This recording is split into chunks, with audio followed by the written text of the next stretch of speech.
us here at S.O.W, Stream of Wisdom.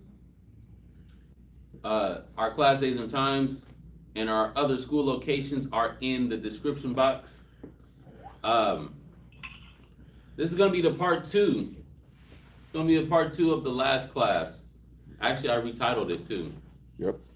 I retitled it. Watch, I'll grab the title for y'all. The title is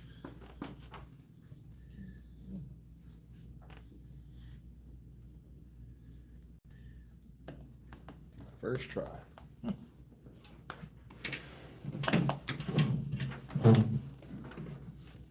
The title is How God Moves When You Think He's Still. How God Moves When You Think He's Still. It's actually part two to last week's class. Yeah, so what was y'all takeaways from last week's class? Elijah? No, anybody, yeah.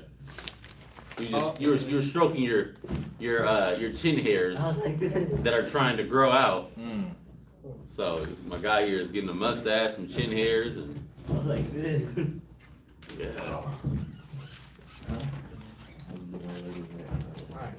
What did y'all get from last week's class? What are some of y'all main takeaways from last week's class? And online y'all can answer too. Oh, did we send a link out?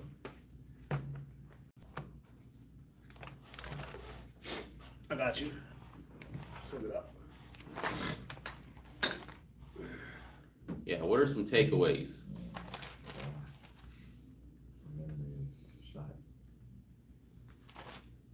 It's okay. It's okay. What do you got, Lakeisha? I have that the Most High can change events and he can turn the heart. Con, he can definitely change events. He can turn the heart. I like that one. I like that takeaway because when the Most High turns someone's heart, you don't see what he's doing to turn that person's heart. You just know what's going on in your world. You don't know what's going on in their world, or how the Most High is dealing with them and moving them. Then all of a sudden, oh, that sparked a memory. One of my uncles, he was a bully to me. Dude was a tyrant. And then just out of nowhere, as we got older, he wanted to be more brotherly and loving and kind towards me. And I was like, what? Like every time I seen this dude, I was ready to fight. Because it was that type of time. It was almost on sight. Be ready to defend yourself at all times. But he went through some things in life that I didn't know about, and his heart got turned. But that was the Most High dealing with him behind the scenes. He could have still been a tyrant with me. He could have still been on site with me. But the Most High changed his heart. Anybody got anything else? On site. On site.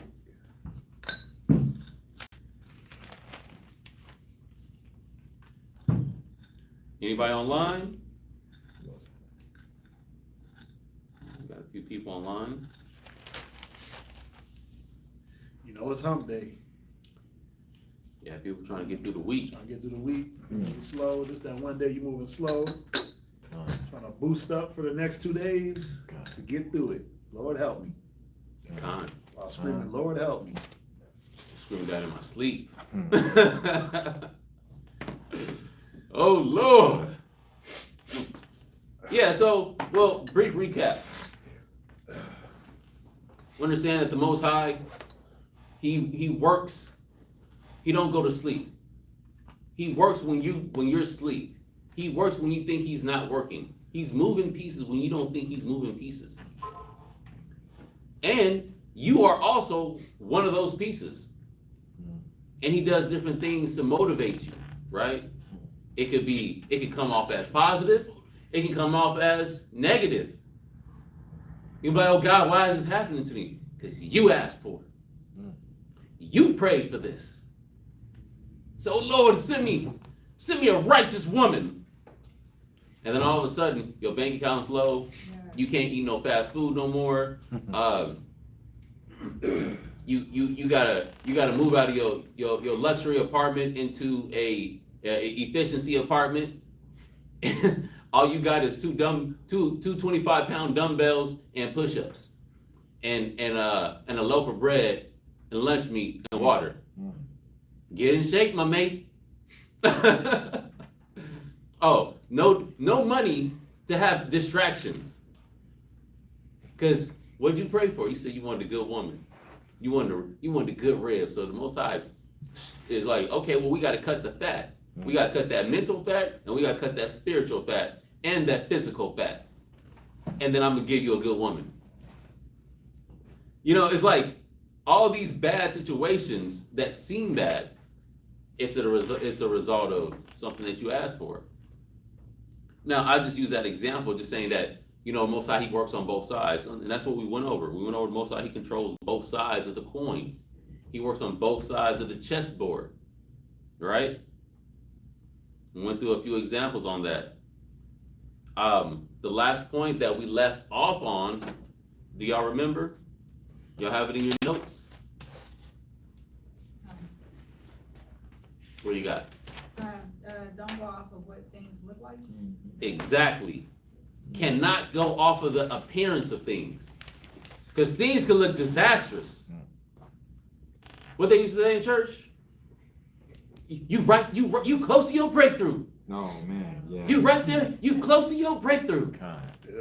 Yeah. It's like the storm is heating up. The battle, you're in the heat of the battle. Yep. And it's like, Lord, I just want to tap out. I want to give up. This is too hard. I can't keep doing this. Y'all ever been in those situations? Yeah. I can't keep going. Lord, give me the strength. How am I going to get through this? Man, why other people coming up and they doing less work than me? Why other people coming up and they're not as dedicated as me? Matter of fact, they don't even care about God. They don't care about you, Yahweh. You be feeling like that. Like, why is he coming up? Why is she doing good? Why are they getting all the things that they want in life? And I'm out here suffering, barely making it, scraping and clawing to survive. Hey, because the Most High got something planned for you. He working these things out, but he got to build something in us first, right? He got to continue to root out certain things in us and build us up in a certain way so that when that blessing hits, it's solidified. You can maintain it. You can hold on to it. You'll do well by it. So things are not always what they look like. So just because you feel like it's disaster, oh Lord, light bill, light's getting ready to get cut off. I had my light shut off before. Yeah, God. I had my light shut off. God. You know, it's funny, when I had my light shut off, I didn't want to bring nobody to my apartment because I was embarrassed. Right. I was like, nobody can come over because we're going to be chilling by candlelight. Been there, done that. Oh, shoot. But yeah, things aren't always what they look like. And you know, we went over a couple scriptures that says that, you know, you rest in the Lord, you won't be moved. He'll keep you. Yeah, it is a little. Tell them to turn it down a little bit. Right. Go misty. He'll definitely keep you sturdy. What is that? Yeah. Read. He'll keep you sturdy. He'll keep your foundation sure. All right.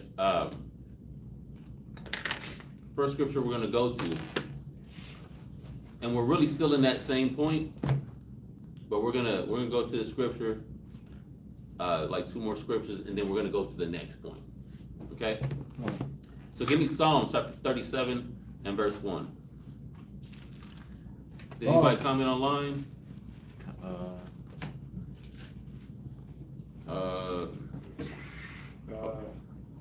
We got He does, this Abadiah, he does, he does things to see if we are patiently waiting on him. He knows what's best for all of us. He only wants the best for us. Con. Yep. That's right on point, sis. Right on point. Ivy, the Most High will chastise me and correct me because he loves me. Con. Good takeaway from last class. And that chastisement is to get you in line with what you want. Just like Abadiah said, the Most High knows what's best for us.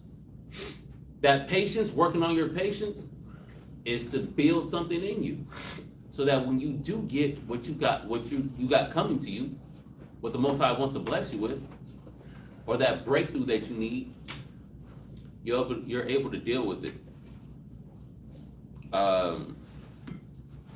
Adonai says, Khan, the eyes can be deceiving. The eyes deceiving, the situation deceiving. I tell you, I look at situations sometimes, and I'm gonna just keep it 100. I'll look at a situation sometimes and I'll say, there ain't no way. Ain't no way. It can't happen. I'll feel like that. That'd be like the initial knee-jerk reaction. Ain't happen. Like, this looks like impossible odds. And then I come back to myself and say, you know what? Not my will, but thy will be done. The Most High is working on my behalf. The Most High is moving, orchestrating events. Because just like we went to in last class, Romans 8:28, right? It says all things work together for good. Let's just grab it real quick. I don't know, we might grab this one a few times in class. Romans 8:28. Romans 8 and verse 28. Romans chapter 8, verse 28. Mm-hmm. And we know that. We what? And we know. We what? And we know. We what? And we know. Do we know, class? God. Do we know online?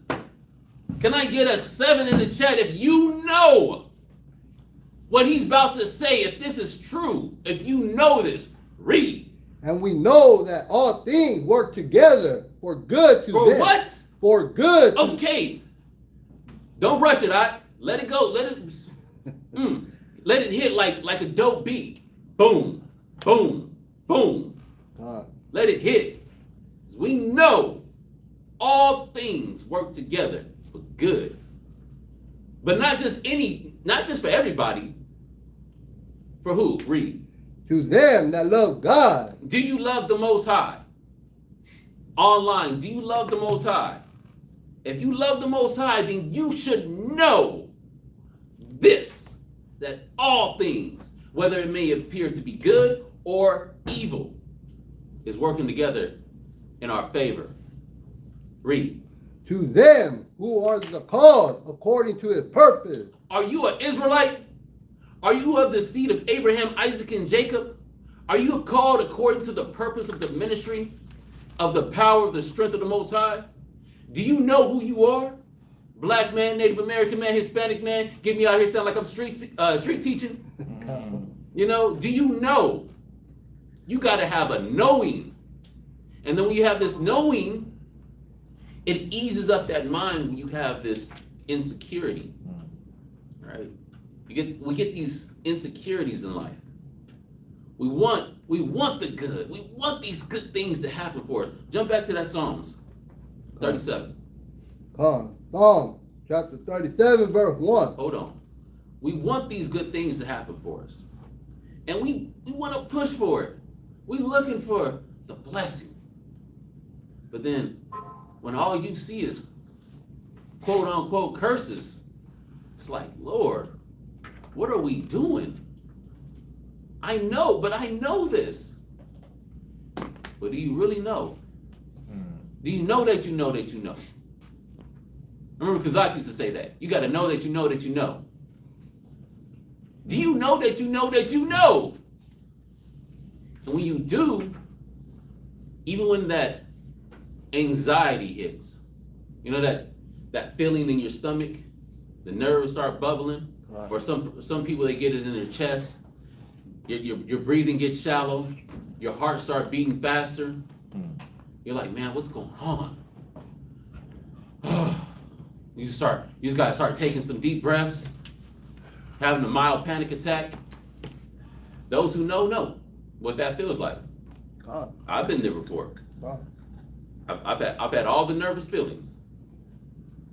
You ever adrenaline start pumping so hard, your hands feel heavy? Been there. It used to be like that for me right before a fight. And then like when the first punch is being swung, snap back into reality. It all goes away.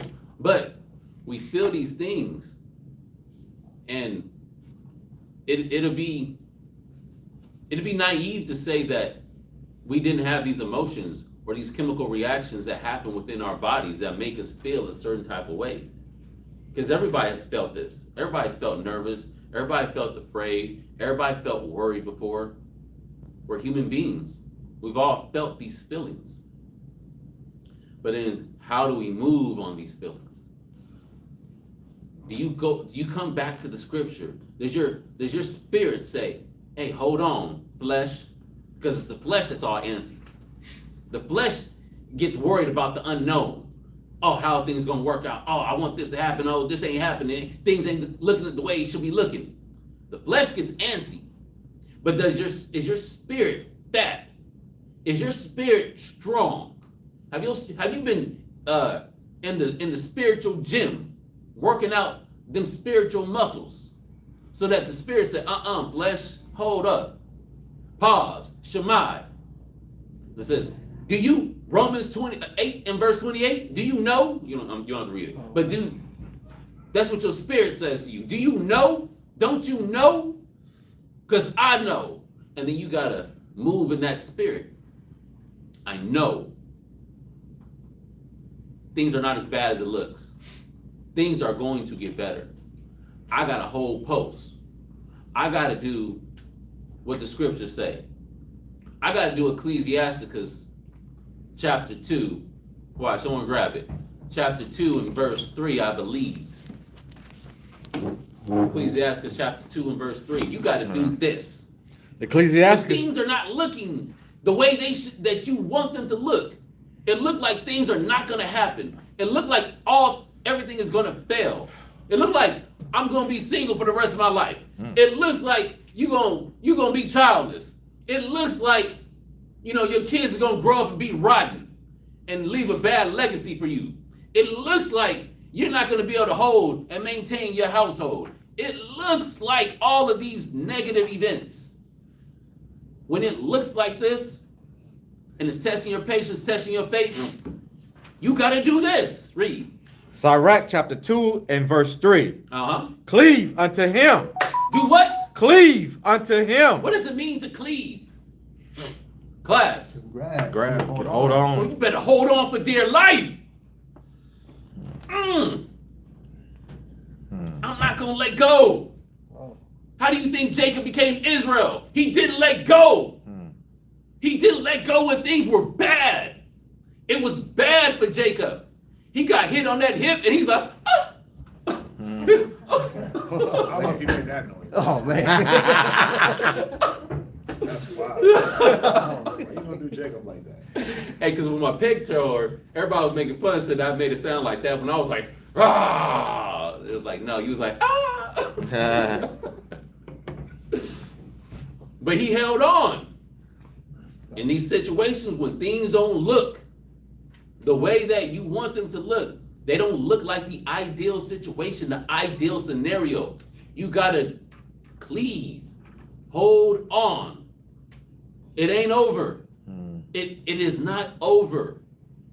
You gotta weather this, weather the storm.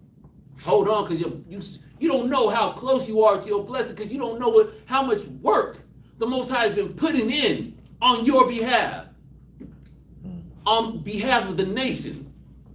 Most High been putting in mad work. He said it. He said in Ezra's, right?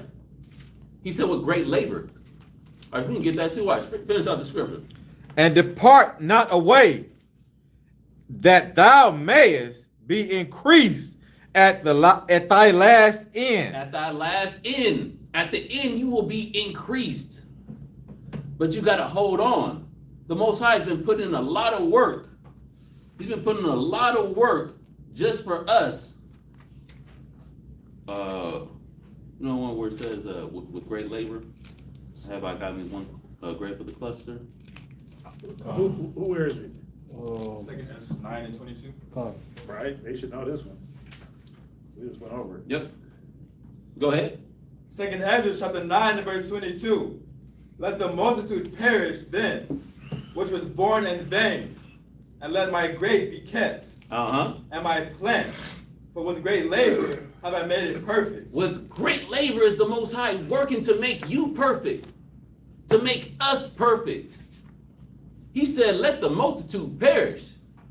Matter of fact, he is wiping out the multitude systematically.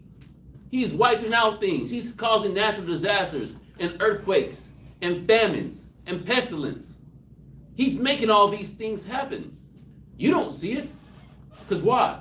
He's moving behind the scenes. All you see is what's going on in your world. There's lots of things happening. And the Most High is moving all the pieces. Yeah, and that's where my mind was at when you said your world. Mm-hmm.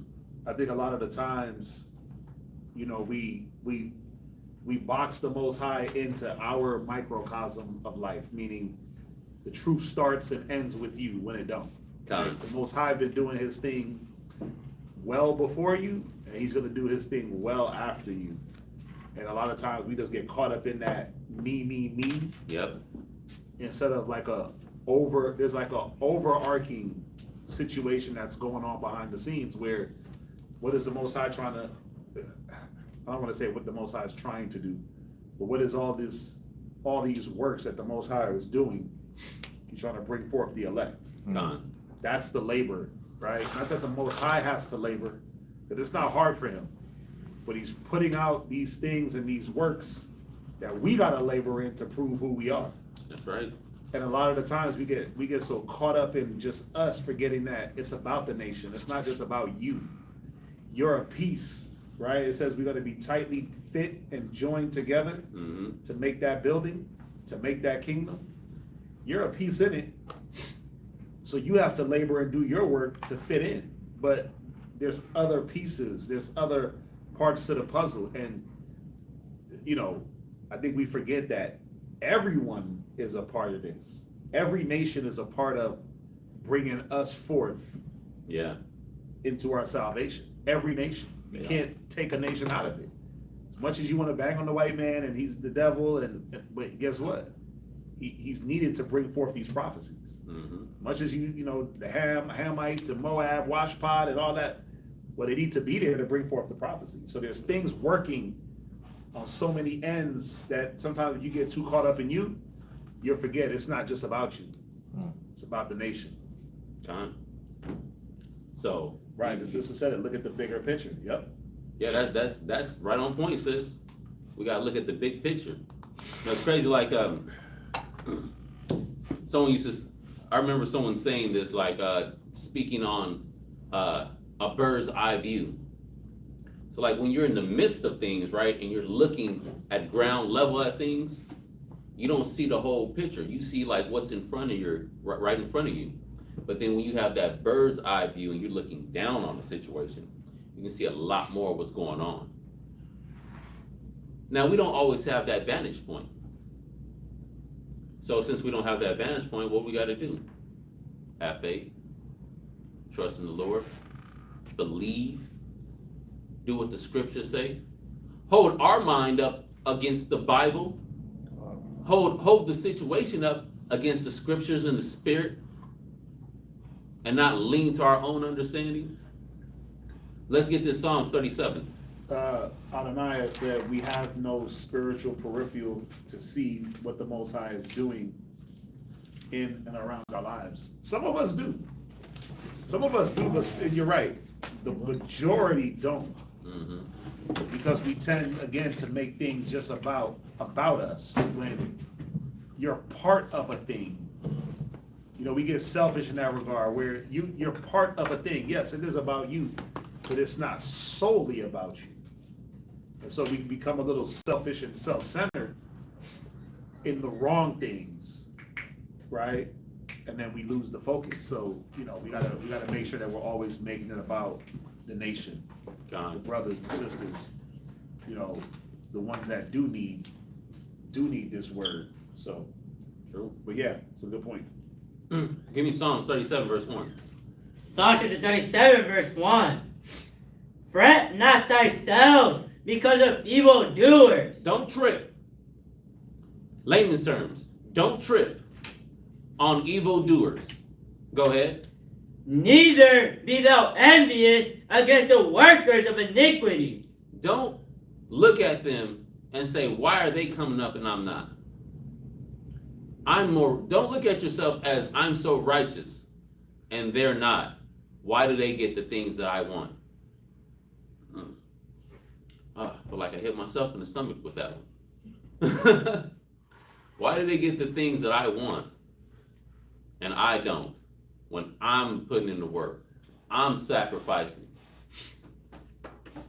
I know this thought has crossed plenty of brothers and sisters' minds. Why am I not getting it? Why am I in this situation? And then, you know, we settle brothers and sisters' minds, you know, hey, look, fret not thyself over evildoers. Through much tribulation shall you enter into the kingdom.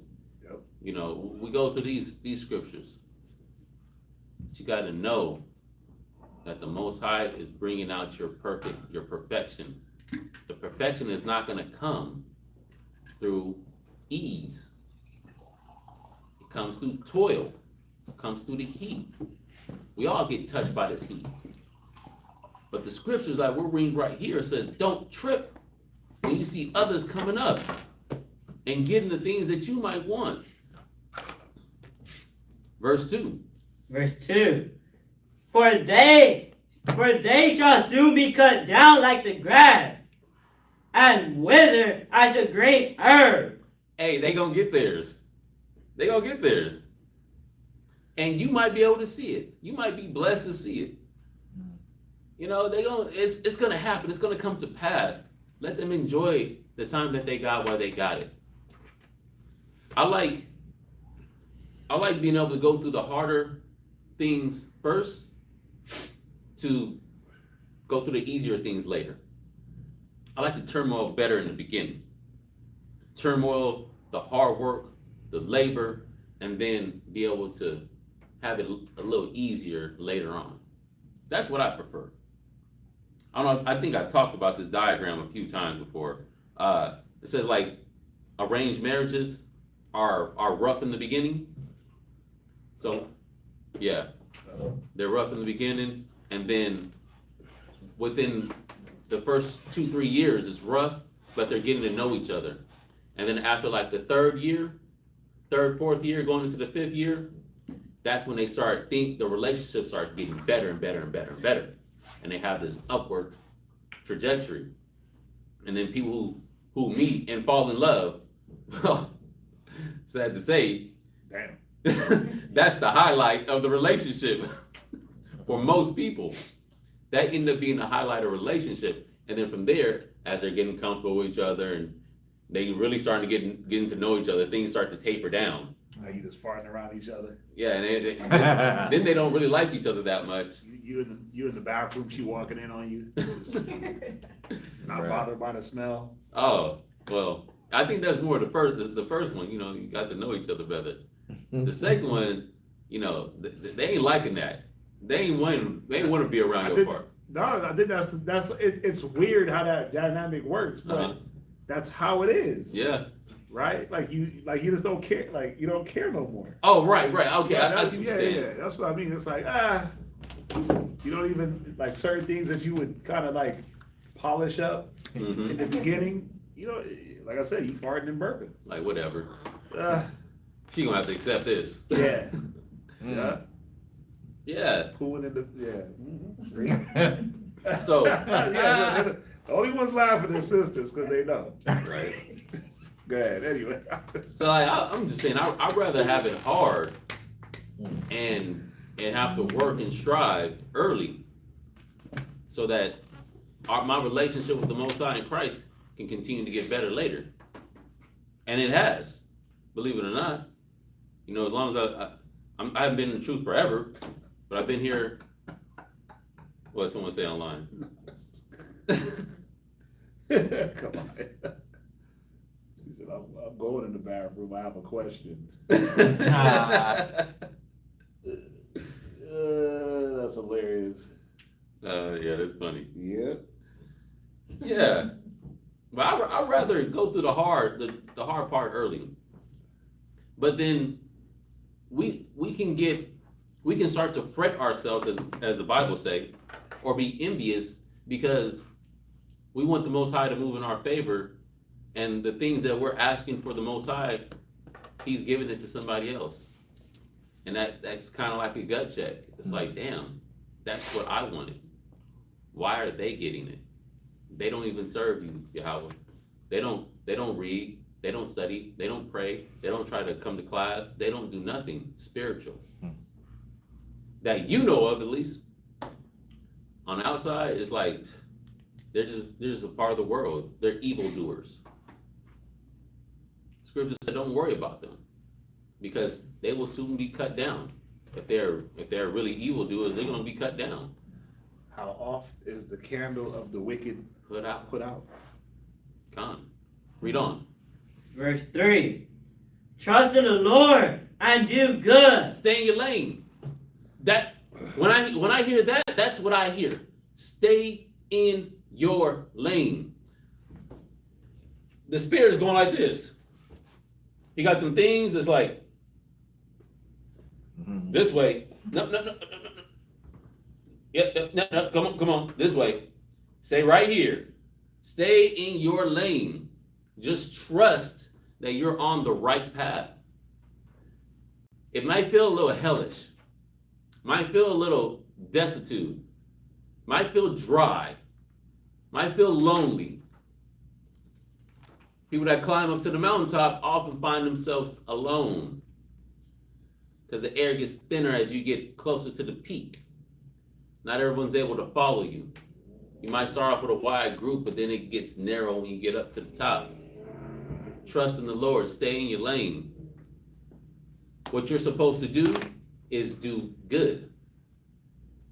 Read. So shalt thou dwell in the land, and verily thou shalt be fed. Go ahead. Delight thyself also in the Lord. So we also have to make the Lord our delight. So we can't always be like, oh, I hate my life. Oh, this is so horrible. Oh, why God me? Oh, Lord Jesus, help me. You can't always be that. Wait, no. I'm a Lord Jesus help me type of guy. Well, I am too, but it can't always be that. I always need help. But I'm playing. yeah, you devil advocated me. I'm playing. You got to be able to delight yourself in the Lord. You got to be able to. I'm delighted in the help. Enjoy. Yeah, I delight in help too. I delight in when it seems like I'm not getting help, because I know that the Most High in Christ, they got my back. I used to tell that to people. I used to be like, look, y'all gonna leave me. I know you're gonna leave me. Everybody gonna leave me alone. It's like I be in that mall sometimes by myself. So y'all gonna leave me alone. Each of y'all gonna go to your own homes and leave me all alone. But I am not alone, because my Father is with me. And I always remember Yahweh Shai saying that. He said, each of you is gonna leave and go to your own homes and leave me alone, but I'm not alone, because my Father is with me. So you got to delight yourself in the Lord. Delight yourself in all the things that the Lord has to offer, good and bad, ups and downs. Some feel good, some feel bad. Read on. Real quick. Yeah. doesn't he prove, this is Obadiah, doesn't he prove the faithful servants as we continue doing the work of the Lord? Of course, that's part of it. Part of proving you is to see, are you going to continue in the face of, I feel like I'm being cheated. I feel like I'm losing out. I feel like I'm not getting the time. I feel like I'm not being rewarded for my service. That's part of it, right? Because we all we all at some point in our walk, in our faith, have felt like that. Like, man, I'm putting in, but nobody's recognizing me. Yeah. Well, continue to be faithful. I'm putting in, but it seems like everybody else around me is getting blessed. Well, it's all a lesson to see how you deal with and to prove you. Because as soon as we say I'm doing something, the Most High shows you that you could do more. So are you happy for the people that's getting blessed around you? Especially if it's those that are in your same faith? Yeah. It's one thing to look at the wicked and be like, man, I don't even care about that. Right. But what about the sister around you, the brothers around you that are getting blessed? Are you happy for them? Or are you pissed off because they're getting something that you feel like you deserve? So now you get to actually look and see what's really in you. Because that's what it's about. The Most High said he tries and proves our hearts. So how does he do it? With the circumstances around. Right? She had a two-parter. Isn't that the trials we go through similar to a marriage? Early on is good, but later doesn't it get harder? Well, this is the thing. It doesn't have to get harder. No. That's the point. Like, I think it gets harder because you fail to realize what it is that you signed up for. Right? Why does a marriage get harder? Because people forget. The marriage wasn't the wedding ring, the wedding itself, the honeymoon, right? It was the communication. It was the willingness to compromise. It was the willingness to work things out. That was what the marriage should have been predicated on. So when we were faced again with these obstacles and things to prove us, we would do the right things. What is the truth about? See, a lot of us think it's fringes, beards, head wraps, and ribbons of blue. Yo, that's part of it. Once you get that down, once your phylacteries are extra broad, once your righteousness is close to the righteousness of the Pharisees, because they broadened out their phylacteries and set up high holy prayers in the streets. Once you got that part down, once you got the cosplay down, right, the dress up part down, then what?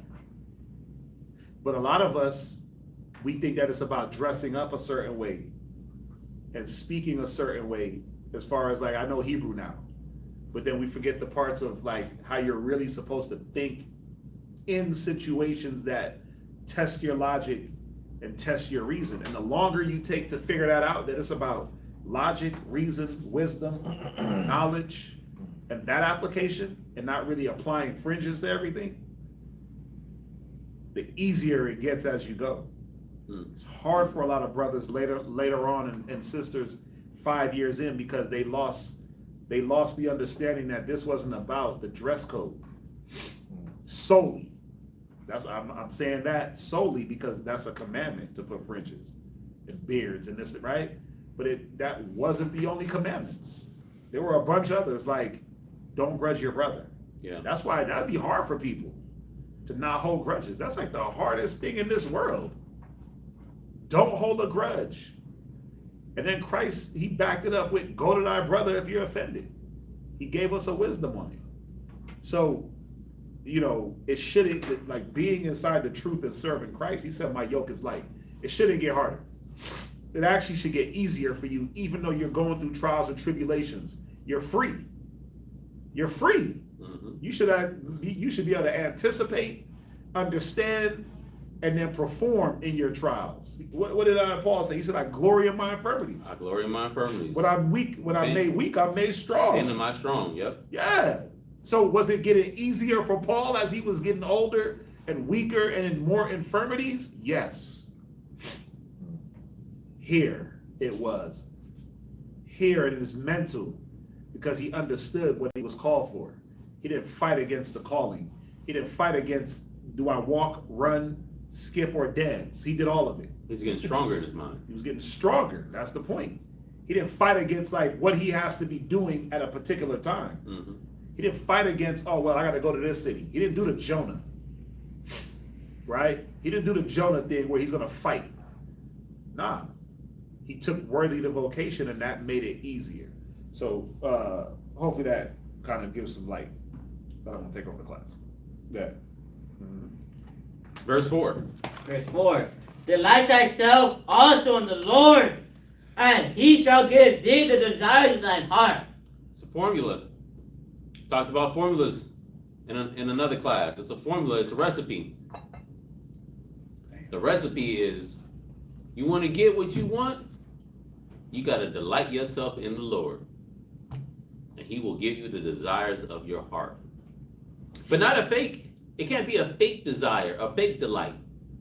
Like, oh yeah, I like reading the Bible today. Hey, look, I'm having fun reading the Bible. Thus says the Lord. See, look, Lord, I'm smiling. I'm having fun reading your Bible.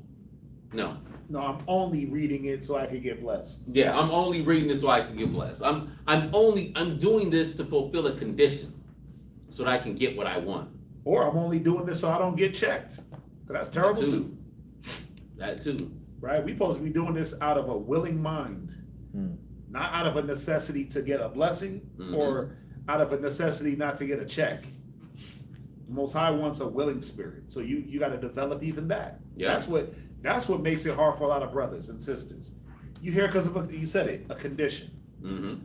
I'll do this if you do this. I'll do this, Lord, if you don't whoop my ass. Right. That's crazy.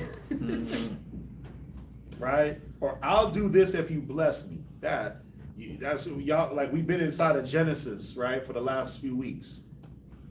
You don't see Abraham putting conditions on the Most High when the Most High told him to get out of the land of his nativity. What condition? He didn't put a condition. Now, we will see Abraham later in the chapters, I believe in the chapters in the 20s, he asks, what will I get for all this moving around that I've been doing? Which is fair. It's a fair ask. But the point is, he already moved several times before he even considered asking. That's the point where we got the damn nerve to put a condition on what we should be doing anyway.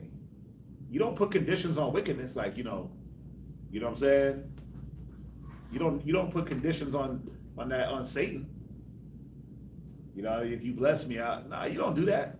Because he proposes the thing you want and you just run to it. Think about it. We'll put conditions on the Most High and on the faith and on our heritage, but you won't put conditions on the world, America. You don't. What's the word?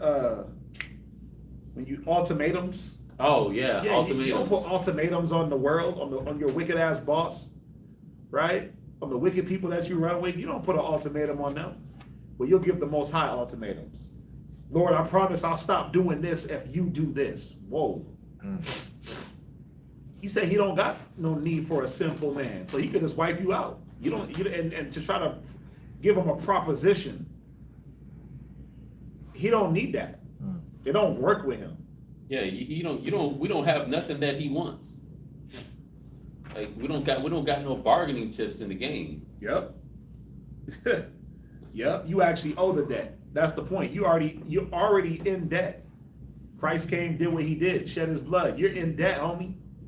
So you should be willing to look at that sacrifice and say, you know what, I got to move towards that. I got to pay back that debt. But we be having the wrong mind state. Again, it's like selfish, self-centered, woe is me type of mind state. Read on.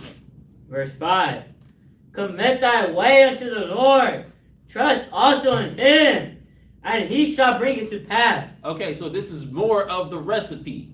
This is more of the formula to get your desires. Things may not look the way that you want them to look, but if you're doing the recipe, the results, you're going to get the results. It's like when you start whipping up the ingredients to make a cake. It don't look like a cake when you got just some raw flour and eggs and some butter and some sugar mixing around. It don't look like a cake. It looked like mush and pasty. Paper mache. It don't look like what you want, but right here, this is the recipe. You have to, don't trip that it don't look the way that you want it to look, right? Fret not. You have to delight yourself, trust in the Lord, trust the process, do good, delight yourself in the Lord, right? Commit your ways, your activities, the things that you do to the Lord, and you're gonna bring it to pass. By the time you pop it in, you pop all these things in the oven, you're gonna come out, you're gonna have a nice fluffy cake. You're gonna have some delicious cookies, delicious pie, or some tender meat, whatever you cooking up, you're gonna have it. Yeah, the committing your ways is a wholeheartedness. Right? That's the point. You're really committing to the Most High wholeheartedly. Right? And that's why he brings it to pass, because I search the heart, I try the reins. So if I'm committing my ways to someone, that means that they're able to instruct along the way. They give me the instruction, I go do it. If I'm successful, good job. They give me the instruction, I do it, I make a mistake. What are they able to do? Offer the correction. You take it and you move towards that correction. Committing your ways is not being told what to do, half-ass do it, get mad when you told you half-ass did it. And then be like, you know what? I give up. The Most High and real. You know what? I give up. The Lord, it's too much to serve the Lord. That's crazy, but again, that's the mentality.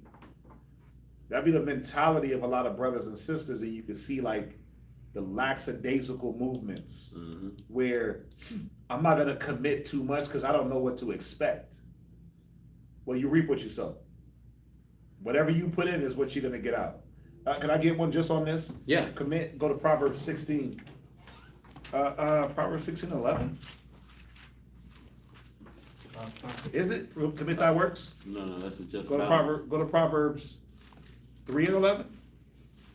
It's 3:6. 3 and 6. I mean, excuse me, 16 and 3. 16 and 3. It's a lot. Proverbs 16 and 3. Proverbs chapter 16, verse 3. Go ahead.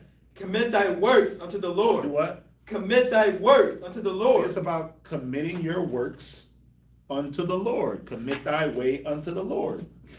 Go ahead. And thy thoughts shall be established. And what? Thy thoughts shall be established. So now I don't have to worry about, well, you know what, is the Most High going to bring it to pass? Of course.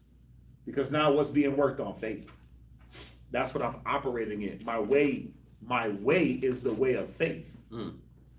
Right? My way is the way of faith. A just man shall live by faith. So my works are what? I'm committing to the law.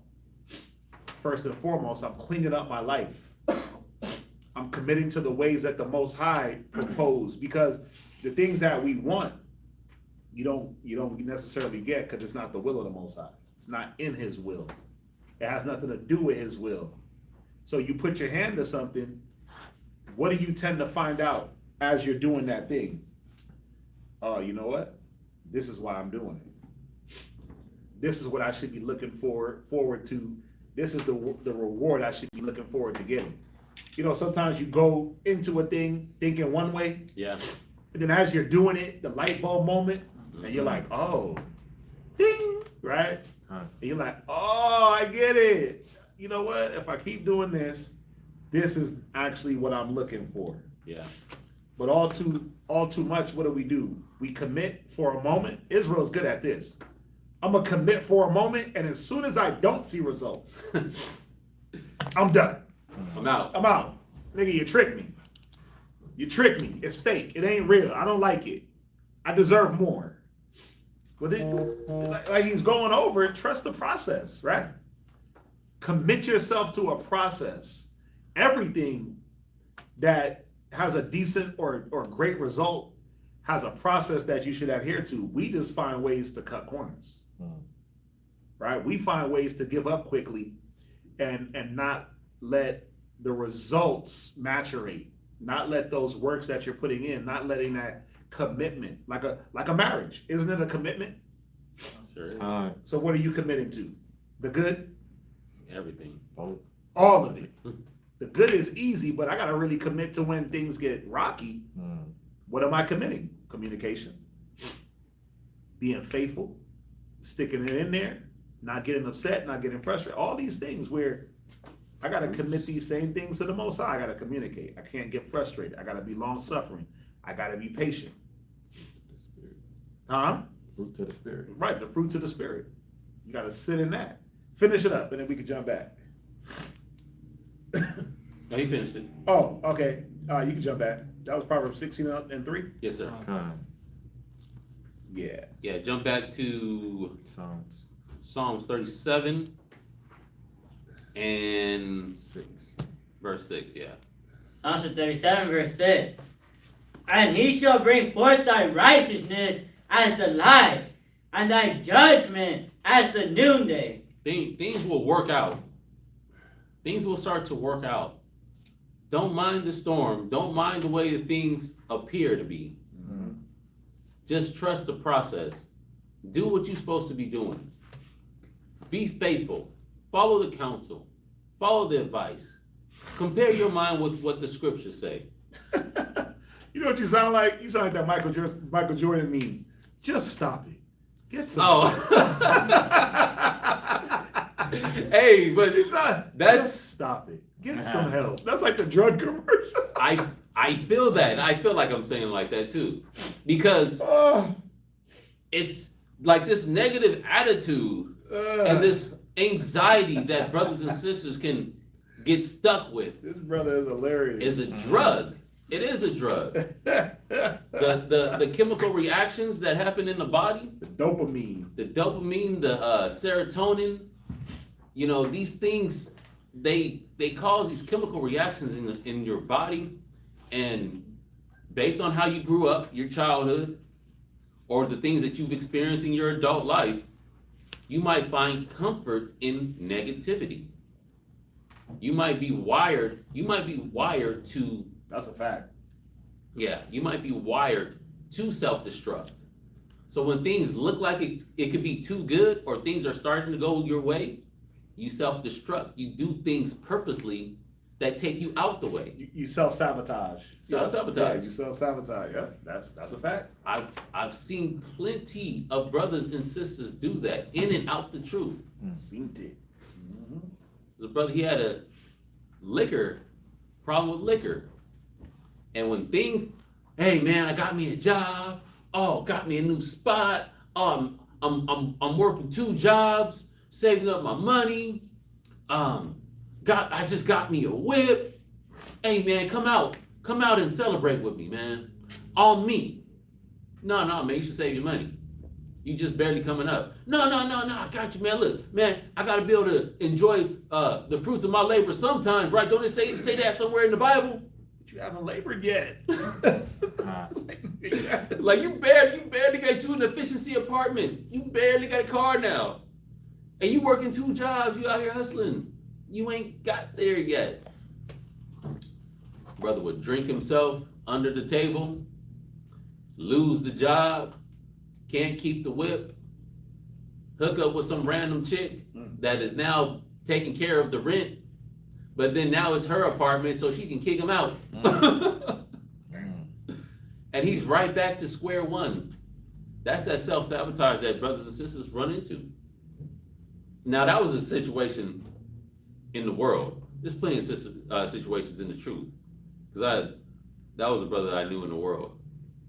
And yeah, you can always fall into that self-sabotage when things are looking good. You start getting comfortable. But you gotta remember that if you're truly committed to the Most High, if you're truly committed to His works, you're dedicated, you're disciplined, you've built a habit. You know what habits do? Habits are better than motivation. A habit beats discipline. Why? Because you just do it. Like, do you have to really think about brushing your teeth in the morning? Some of us do, but most of us adults, do you have to think about brushing your teeth in the morning? Nah. It's like, that's just part of it. This is part of getting up in the morning. You have to think about, like me. That one of the very first things I do in the morning is go to the bathroom. I don't think about it. I just do it. Like, go ahead and make this pilgrimage. All right, go to the bathroom. It's a habit. Some people want to hold it and lay in bed until they about to explode. No. Bro, it depends on what time it is. You see? But that's my habit. Depends on what time that alarm about to go off. I got 30 minutes left. It's 5:30. Nah, bro, I'm gonna just lay here. You just go hold it? Yeah. I ain't waking up twice. Nah, I got it. I'm straight. I got it. It's my habit though. I gotta savor every moment inside that bed.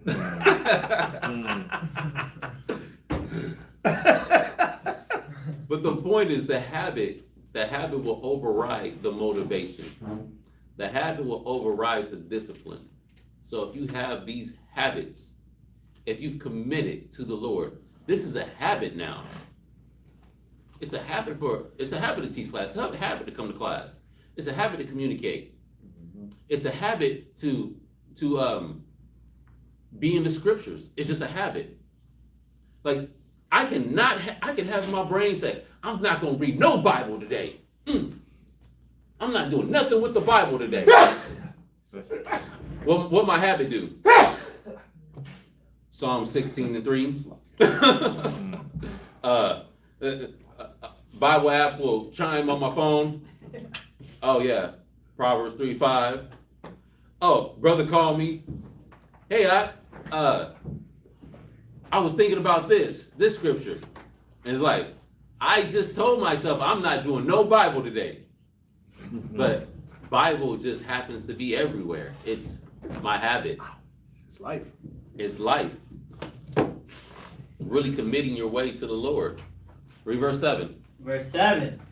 Rest in the Lord and wait patiently for him. Fret not thyself because of him who prospereth in his way. Go ahead. I know it's repeating itself a little bit, but go ahead. Because of the man who bringeth wicked devices to pass. Read.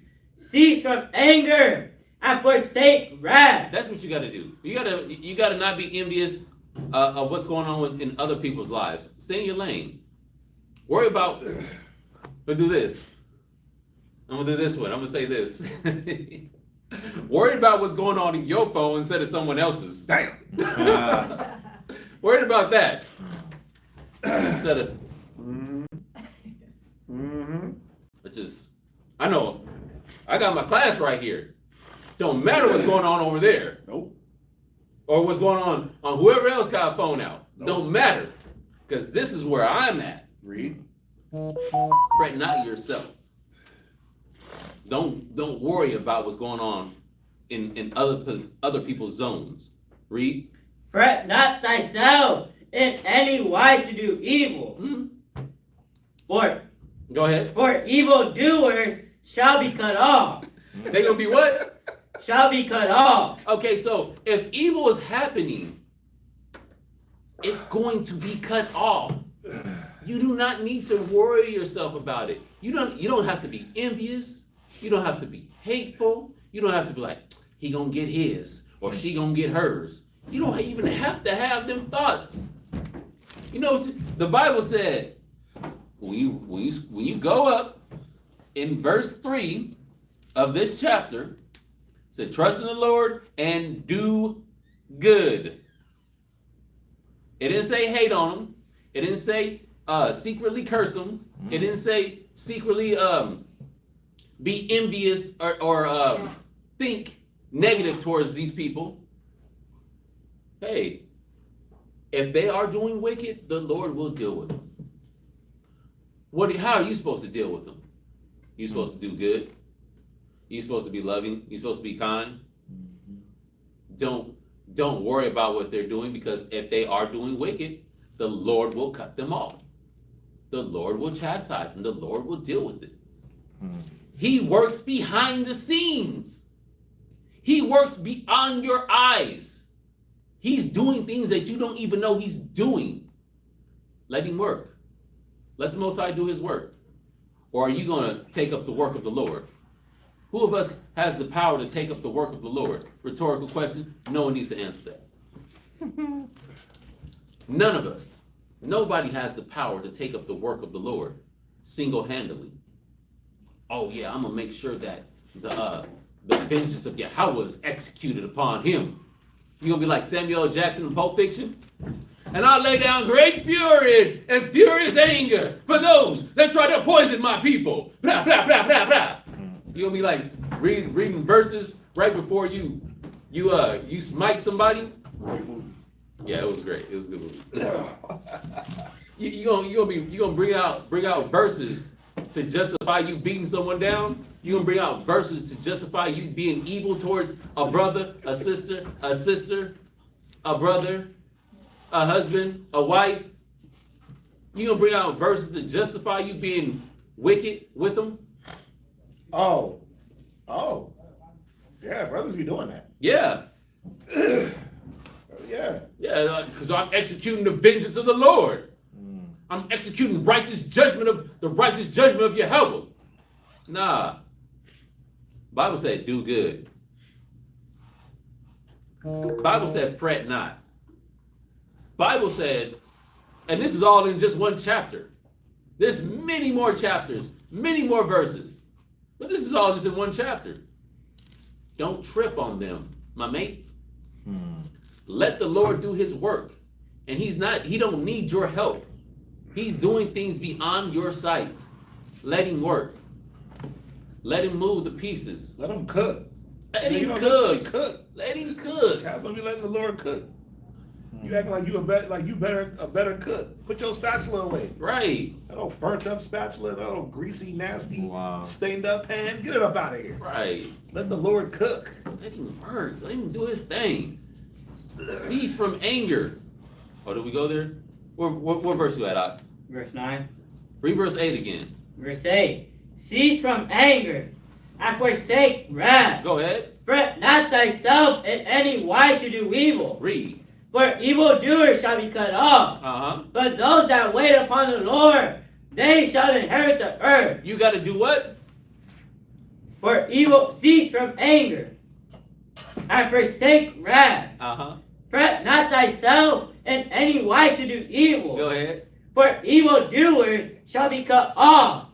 But those that wait upon the Lord. You got to do what? Wait upon the Lord. You got to do what? Wait upon the Lord. Okay, that's what I wanted. That's what he wanted. You got to wait upon the Lord. Wait. Have patience. Did we go to Ecclesiastes 2 and 3? Cleave unto him. Hold on. Didn't I talk about the example of Jacob wrestling with the angel? He held on despite injury. I got an injury this morning when I was exercising. Like I pulled my calf cramped, and I was like, oh, I'm just gonna walk slowly and limp all the way home. And I had like a whole mile and a half to get home. And then I said, nah, I'm gonna walk regular. I'm gonna work this out. Kept going, worked through the pain, went away. I held on. I knew that I could make it and that this pain was only temporary. It was gonna go away. Read on. They shall inherit the earth. What verse you at? Just finished verse 9. Read on. For yet a little while, and the wicked shall not be. Yea, thou shalt diligently consider his place, and it shall not be. Read. But the meek shall inherit the earth, and shall delight themselves in the abundance of peace. Because you first delighted yourself in the Lord. And it wasn't easy. It wasn't even your first mind of the first thing that you want to do. But you delighted yourself in him. You found joy in the Lord. You found peace in the scriptures. You found peace in brotherhood. You found peace in sisterhood. you truly love the people of Yahweh. And in turn, you are loving Yahweh. You did that. And now you get to, you will soon be able to enjoy abundance of peace. Read on. The wicked plotted against the just, and gnasheth upon him with his teeth. Read. The Lord shall laugh at him, for he seeth that his day is coming. It said the Lord laugh at him. The Lord laugh at the wicked. So there's no reason for us to even consider the wicked or what other people are doing that may or may not be in the spirit. We shouldn't worry about it. Let's stay in our lanes. Let's focus on what we're supposed to focus on. Let's build up and continue to push and strive for righteousness' sake, for perfection. Let's keep pushing for that. Let the Most High do his business. Give me Genesis chapter 50 and verse 20. Calamities can happen, disasters can happen all around us. But you, like I said, I'm going to keep saying it over and over. Romans 8:28. We know all things work together for good. All things work together for good. You might feel like it's a bad situation. You might feel like the wicked is coming up. You might feel like you're lacking. You're in need always. Things don't work out in your favor. Well, for one, you should always self-examine. Because the not working out in your favor is for you to self-examine. Okay, where are you all? What are you doing wrong? How can you be doing things better? Then come back stronger. Come back and it's like, okay, I got the formula, got the recipe. Let's do it. Let's do things better. Let's approach things with a better mindset. Let's attack it a different way. Let's genuinely like what we do. Damn. Let's like the truth. Let's genuinely like the truth. Let's like the Bible. That's crazy. Genuinely. Instead of looking at it as a chore. Shouldn't be a chore. Should be a delight. Delight in the Lord. Delight yourself in the Lord. Let's not trip on the calamities. The evil that comes our way. The blessings that come our way. They're all going to come our way. And it's not going to stop. It's not going to stop until we're in the grave. There's going to be things that you perceive to be evil, and there's going to be things that you perceive to be blessings. Take it as it comes, because Romans 8:28, all things work together for good. If you believe, if you love the Most High, if you are truly called according to his purpose. Read Genesis 50 and verse 20. Genesis chapter 50, verse 20. But as for you, ye thought evil against me, but God meant it unto good. Evil. This is Joseph speaking. Y'all know what Joseph went through. Joseph went through a whole lot of evil. He could have said the same thing that Jacob said. Few and evil have been the days of my pilgrimage. He could have said, because he was hated on by his brothers, thrown in the pit, sold into slavery, accused of rape, thrown in jail. Then, when he should have got probation, he ended up getting a longer sentence. He got forgot about. Should have got what is it? Is it probation when they let you out early? Parole. Yeah, he should have got parole. He ended up saying longer. All the jail niggas said something. Right. Come on. They didn't get it. All these things that were evil. Come on. Who ever been accused of rape? I hope nobody. Look. Tough one. I was accused of, what do they call it? It was something in school, like, you can't say nothing against a homosexual. Like homo slander, crimes of Hate crime? hate crime. Like Yeah, hate crime. it was like a hate crime. Yeah, it was one of them. It was like, Damn, what school was you going to? Because back in the day, you could say anything. In our day, you can't say nothing now. so this was new, and they were trying to enforce this new Like rule. bullying. Yeah, it was Right. it's something along those lines. And this dude that was gay, and it was funny, he had a twin. He was a twin, Damn. identical Twin gay? twin. They both were gay. It was only one of them was gay. That's the point. No perfect. Shows that. And the dude, he tried to. Prejudice. He was always prejudice. Yeah, it was that. And the school was like, no prejudice. You can't be prejudiced against people about what they believe, think, or do, whatever. And they, for some reason, they were blasting it for a week. And this gay dude just thought it was a prime opportunity to come up on me. Yeah. Oh man, I was in. Oh. It's funny. I was in band class. I was in band class. Oh, man. Came up on you. Nah. No. Pause. No, but dude, he wanted to put his arm around me. And I was like, and I rose up out my seat and I was like backhanded him. I was like, get your gay ace. And he went flip. Yes. He went flailing across the room. Yes. Like an abused woman. He was like, that's harassment. Oh. That's abuse. But you touched me. Right. And so, he was like, I'm gonna, it was sexual harassment. Damn. Yeah. So they filed sexual harassment. He filed sexual harassment on me. Ugh. And I was like, what? Yeah, that's wild. I was like, what's going on here? And it's like, what's happening in the world? And I was like, well, I want to counterfile. There's like, no, whoever files first is the only one they can file. I was like, oh man, y'all getting me. What is going on in your city, huh? Yeah. Fresno. What was going on in Fresno? Bro, President was on some other stuff, just trying to be, Trying to be like everybody else. yeah, trying to. Damn. But yeah, that's evil. At least hit me with the assault and battery, not sexual harassment. I'd rather assault and battery because I did backhand him. Yeah, how you explain that? Like even like having to explain that now is wild. Yeah. I'm sorry. Yeah. My So bad. so think about all the things that were evil that Joseph had to go through. But it was for the good, right?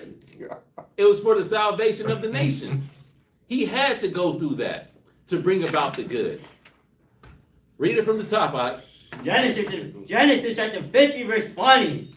But as for you, ye thought evil against me. Go ahead. But God meant it unto good, Read. to bring to pass, as it is this day, to save much people alive. Joseph had to go through the evil. Things seemed evil and detrimental. The storm seemed like it was not going to pass. This was not 1 year that he went through this. This was not a week. This was not a month. This was years of his life in bondage. And it started off bad because his brothers hated on him. His brothers wasn't feeling him. His brothers got him out of there. And he went from year to year to year to year to year in an evil situation. Or at least it looked evil, it seemed evil. Like you said, y'all thought this evil against me.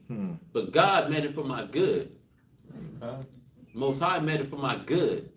Think about the storms that you're in right now. Think about what's happening with your household, with your children, with your significant other. It might seem very evil. It might seem like, man, everything's gonna fall apart. How am I gonna make it? How are we gonna get through this? But God knows. He got a plan. He's working on things that you don't even see. He got pieces moving and people in your favor, ready and willing to bless you. to bless us. We just got to keep holding on, because the Most High, he loves us. He doesn't want none of us to perish. He don't want none of us to fall off. He don't want none of us to be lacking. But do we need some course correction from time to time? Yeah, we do. Do we need to feel that prod? Yeah, we do. Because the Most High knows how each and every one of us reacts. He knows how to move each and every one of us. And it takes evil for a lot of y'all. That's just the facts of the matter. It takes evil for you to snap into it, to get attention. He got to bring some evil to your doorstep so you can perk up. Oh, shoot. Maybe I shouldn't be doing this. Hell, you shouldn't be doing it. You think? The evil got to come to your doorstep. And matter of fact, it's not even at the doorstep. It got to come into the house. Well, maybe I shouldn't be doing this. You think? You think? Okay. But that's just a course correction. That's the Most High using this evil situation for your good. Because there's things in you that need to be worked out. There's things in you that need to be built up. And he uses the good and the bad. Next point. There's more with us than against us. There's more in our favor than that are against us. What point is this? There's more with us than against us. What point is this? Third? Second. Huh? How many points you got? I just got 3, 4. But I got 3.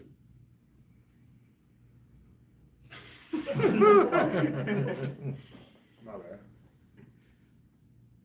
So this is the second point? Mm-hmm. That was an hour and a half. Okay. Yeah. Give me Philippians chapter 4, verse 6. Another brother, give me 2 Kings chapter 6, verse 15. Go ahead. Philippians chapter 4, verse 6.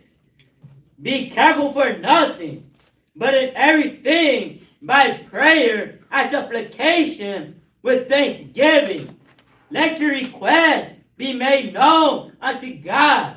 Hey, just let it be made known unto God, unto the Most High, what you want, what you need. He hears you. He hears you. You may not always hear him, but he hears you. And he got things working in our favor. Quick example is this Kings. Read Kings chapter 6 and verse 15. What was that last scripture slide? Philippians 4 and 6. Right. Mm-hmm. Go ahead. Look at 2 Kings chapter 6 and verse 15. And when the servant of the man of God was risen early and gone forth, behold, an host compassed the city, both with horses and chariots. And his servant said unto him, Alas, my master, how shall we do? Okay, so they're traveling and they see the enemy. It's the prophet and his servant. They see the enemy. And they got all these horses and chariots. It's like, how are we going to get through this? Hey, he ain't looking good, boss. It's looking bad out there. How we gonna cross this? Read. And he answered, Fear not, for they that be with us are more than they that be with them. And he told that to the servant, and the servant was like, I don't know. I don't know. It's like when you're in a bad situation and someone says, oh, don't worry, everything's gonna be all right. It's like, what do you mean? Like, that's easier said than done. It don't look like things are gonna be all right. From my point of view, from my perspective, it's all bad. Like, not all good, all bad. That's what the servant's perspective is right here. It look all bad. Read on. And Elisha prayed and said, Lord, I pray thee, open his eyes that he may see. And the Lord opened the eyes of the young man. And he saw, and behold, the mountain was full of horses and chariots of fire round about Elisha. Go ahead. And when they came down to him, Elisha prayed unto the Lord and said, smite this people, I pray thee, with blindness. And he smote them with blindness according to the word of Elisha. Okay, so he was able to see a glimpse of what's happening in the spirit. He said, look, Lord, open my servant's eyes so he can see what's happening in the spirit. So if you were able to see what's happening in the spirit, you will see that there's forces, there's angels, there's people, there's all kind of events that are moving and circumstances that are moving in your favor. You just don't see it right in front of your face. Doesn't mean it's not happening. The Most High is working. He's doing his thing. Let him cook. Right? Let him cook. Give me Deuteronomy 32 and verse 30. Let him cook or he gonna cook you.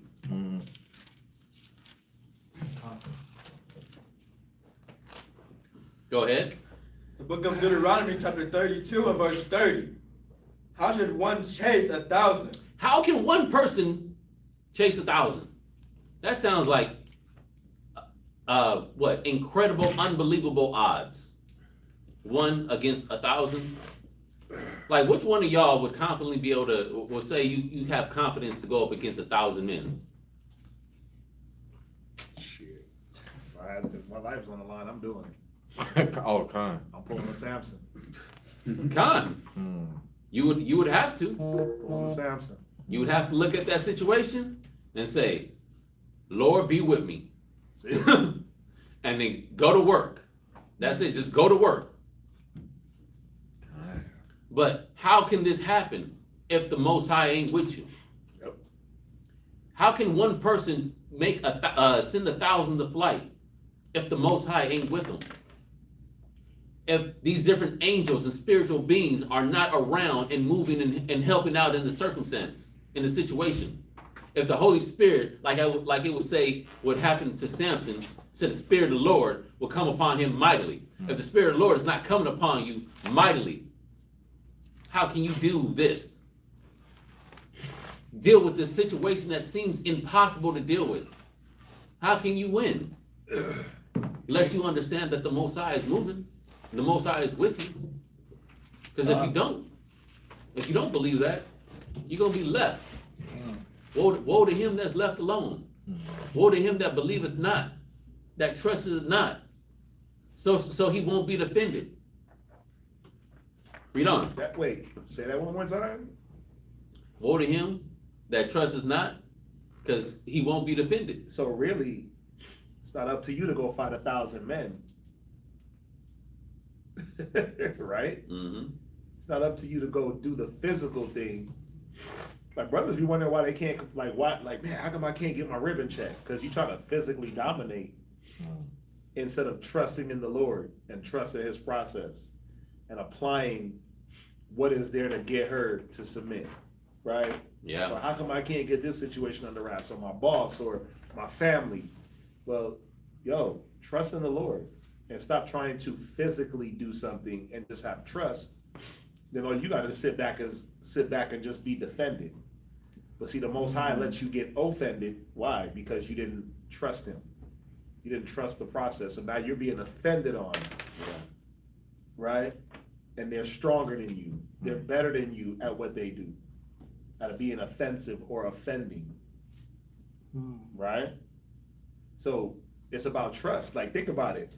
The greatest wars that Israel fought, the most bodies, it wasn't men actually out there catching bodies. Oh yeah. Go read Judges. Yep. Joshua. Go read the book of Joshua. All them wars and walls of Jericho, like, that wasn't a man knocking down walls. We just trusted in the Most High. Walk around the wall 7 times. Walk around the city 7 times. At the 7th time, blow loud with the trump, and it fell. We trusted. You know what? Get you some pots, some pans. Everybody make some noise. Yep. We trusted, and when we did it, guess what? The enemy was wiped out. A lot of us don't trust the right way. You don't trust the right thing. You got so much damn evil suspicion in you that when it's time for you to trust the process, guess what? You snark at it.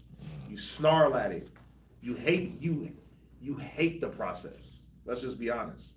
You hate the process, you hate the Bible.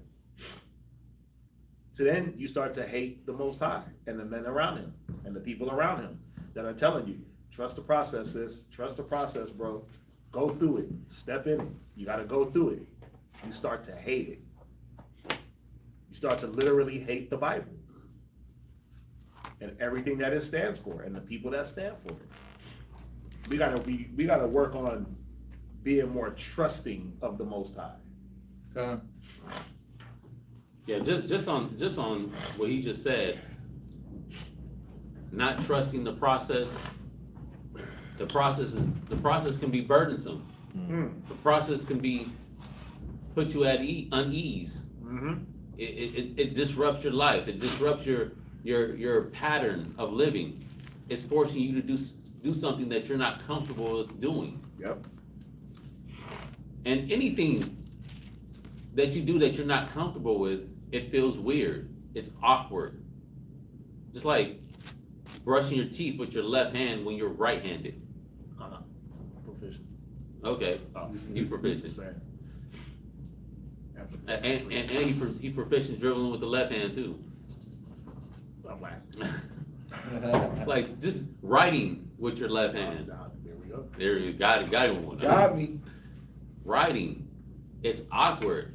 It feels strange, and you might even feel some type of anxiety about writing because you're trying to get your letters right, but it looks like you got damn was it when Parkinson's? Yeah, like you got Parkinson's. You write like you got Parkinson's. It's like, dang, how come I can't? And then you start trying to be slower with it and try to write better, but it's uncomfortable doing things with your left hand when you're predominantly right. Give me Ecclesiasticus, chapter 6, verse 20. You know the crazy thing about Israelites, they only complain about being uncomfortable when someone else makes them uncomfortable.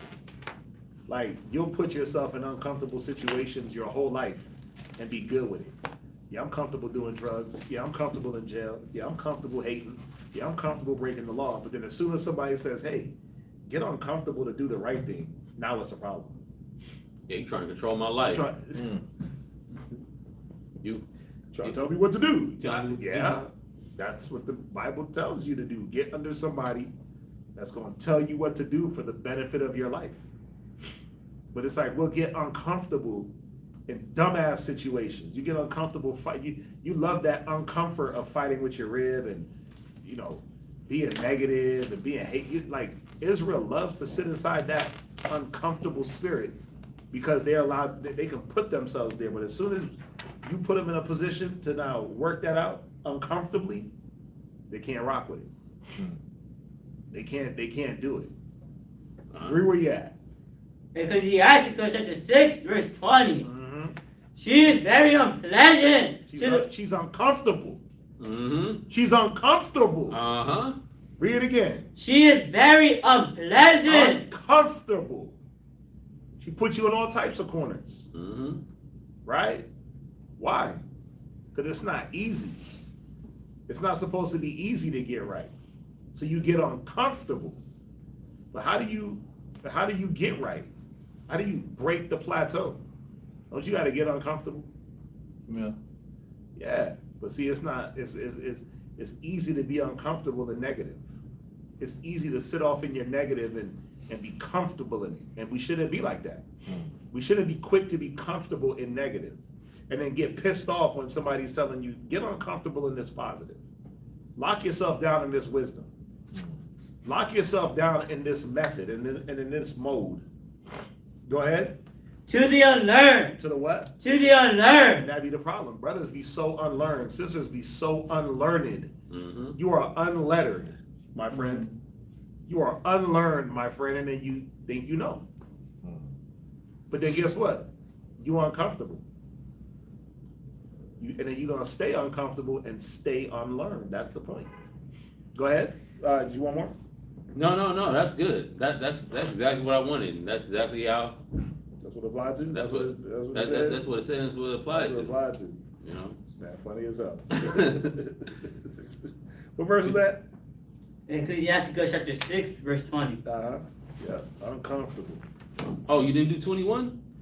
No. Oh, read 21. Verse 21. She will lie upon him as a mighty stone of trial. A very uncomfortable stone of trial. Read. And he will cast her from him ere it be long. Man, I'm done with you brothers. Yep.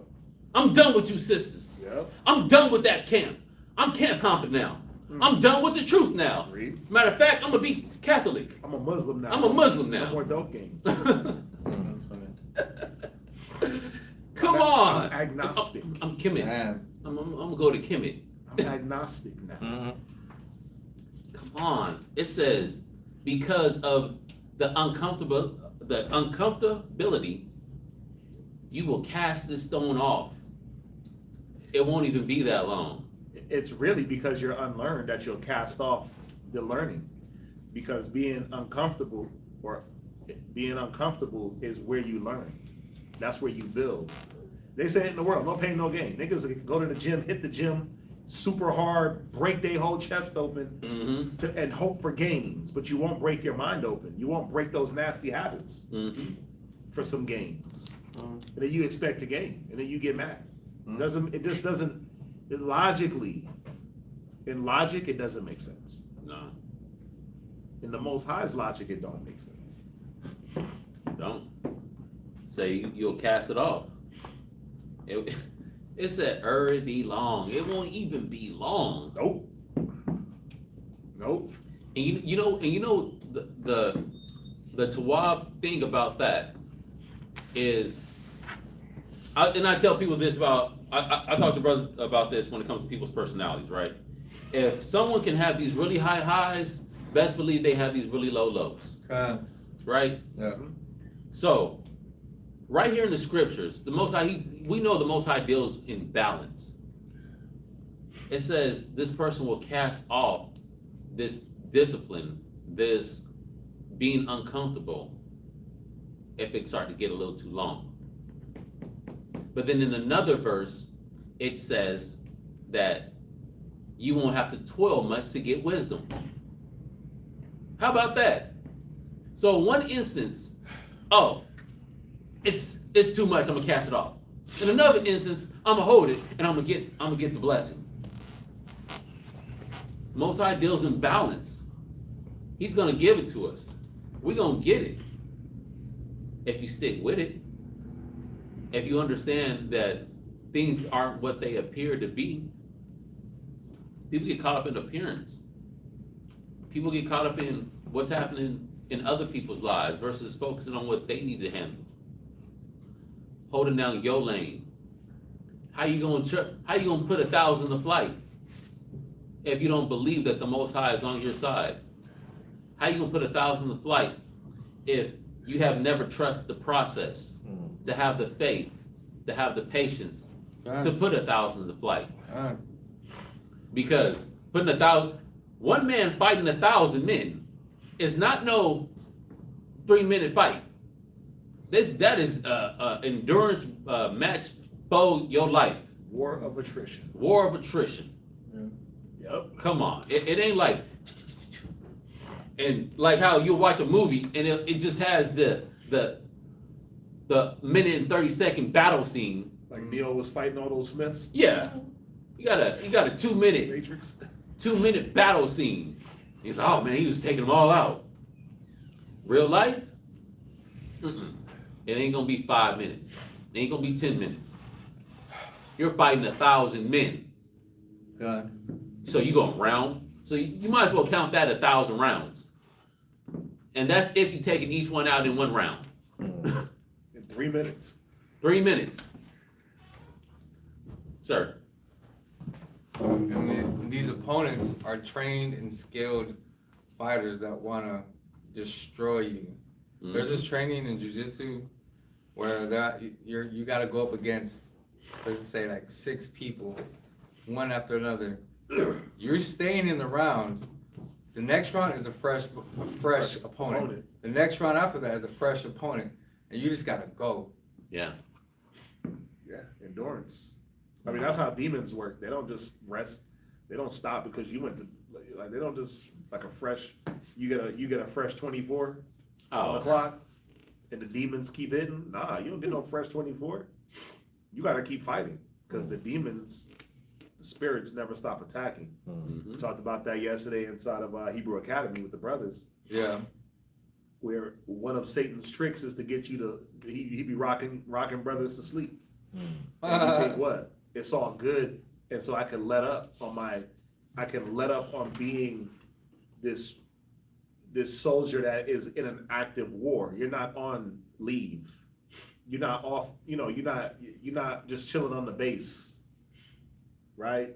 You rifled up a couple of clips of ammo, saying grenades in the side, like you got all that going on. Bootstrap, right? The scriptures talk about it. The armor of God. Who wears armor and is not in a war. But you know how we get rocked to sleep and then we get comfortable and you start removing the armor, right? Because you want to be comfortable. Yeah. So, Bryce, you still got that Deuteronomy 30? Let's finish that one out. You can drop that. Go ahead. The book of Deuteronomy, chapter 32 and verse 30. How should one chase 1,000, and two put 2,000 and two put 10,000 to flight? Except their rock had sold them. Read. And the Lord has shut them up. Come on. For the rock is not as our rock, even our enemies themselves being judges. The Most High, the only way we can conquer these things is if the Most High is on our side. In order for the Most High to be on our side, we have to believe that he is working in our favor despite the appearance. Because things are not always going to look good. Here's the thing. I'm not saying be naive and like when the boat's sinking saying, oh, the Lord gonna save me still, even though the boat's sinking.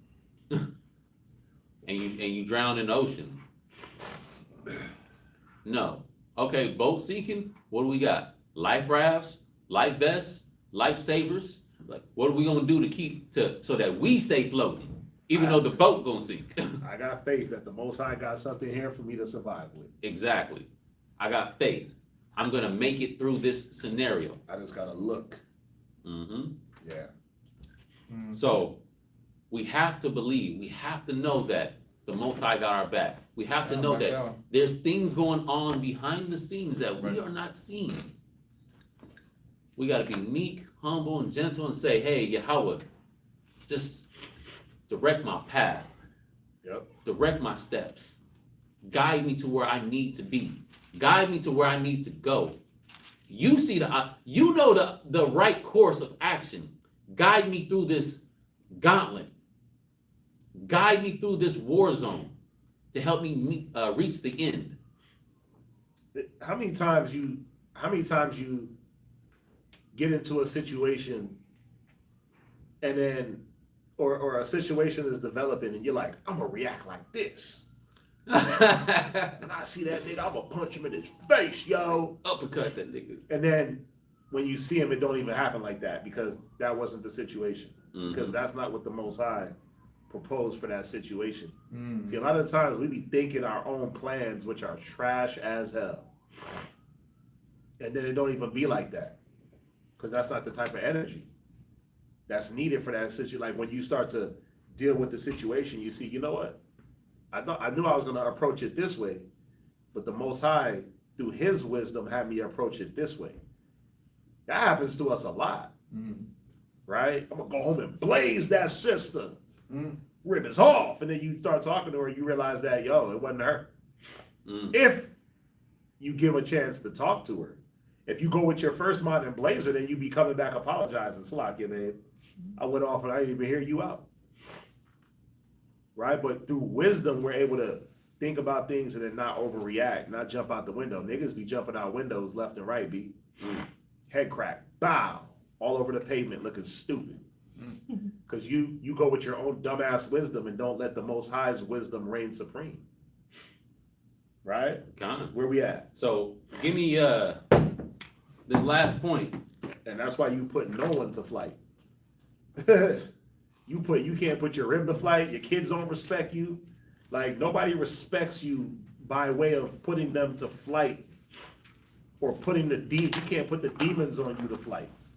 That's the main thing. What about the demons that be on brothers and sisters that you should be putting to flight? It says, resist the devil and he shall flight from you. Salakia, flee from you. You can't even get the demons off your own spirit because you're forsaken. Because why? You don't trust. You don't apply. You go with your own first wicked ass mind. Right? You go with your stomach, my gut feeling. I got a feeling that. Nigga, where's that in the Bible? I got a feeling. You Michael Jackson? Ooh, baby, I got that feeling. Where's that in the scriptures? If niggas went with their feelings all the time, bro, we'd be way worse off.